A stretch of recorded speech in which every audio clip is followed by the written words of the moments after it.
attentive to what's going on. You know, they're not so far into oxygen that they can't think and see everyone that's around there cheering for them.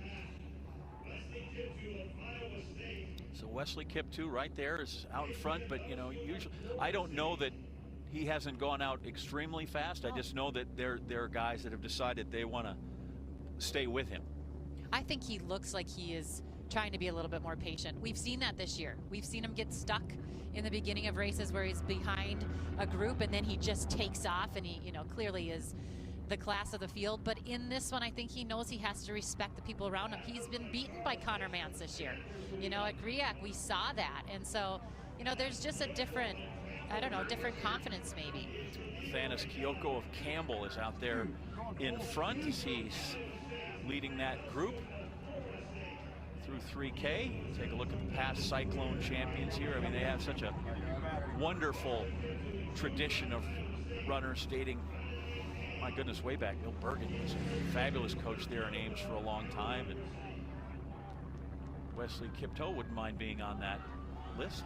Listen, nobody wouldn't want to be on that list, whether you have that tradition or not, but they fantastic, and he's run so many of them, and it would be for him, I think, to, you know, kind of crowning achievement for so many of the other things he's done, and that, you know, last year was kind of lacking. Of course, last year, remember, he came in 2 days off of running a terrific 5K race and winning the national championship over in Fayetteville. Yep. So he comes in a little fresher too, as you see them coming by they're coming by, you can't see us, by our broadcast booth just for the second time, and that is quite the group in there that's still ready to be in the fight for sure. Yeah, Charles Hicks up there pushing the pace.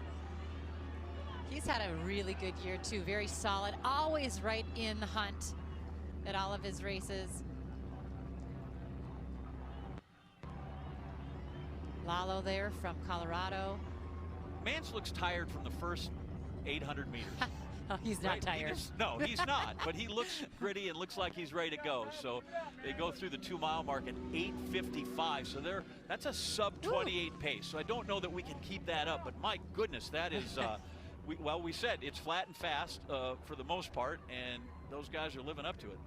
They're not afraid right now, that's for sure. One thing that Connor Mance said in the interviews that we were doing with him beforehand was that he likes weather elements. He likes really hard courses. So he actually said this course wasn't one that was maybe real suited for him. He knows he can run well on it. He knows he can win on it.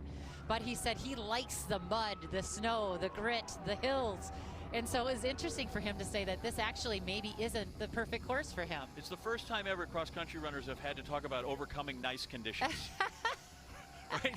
The regional that was held in Iowa, up in Iowa City, that Iowa State got through and Oklahoma State through, was cold and kind of snowy and rainy, and yeah, it's just these nice conditions. I mean, how do we dare control ourselves when it's up to about 60 degrees and light winds and sunny out? So you see NAU there, they've got men up there in the top. How's the back end, as they had to replace 2 in the top 10. Luis Grijalva, who ran so well, young man, ran for Guatemala in the Olympics, had a great finish in the Olympic final. As he went to Tokyo, represented the folks in Flagstaff so well. He's still up there running around. As they go through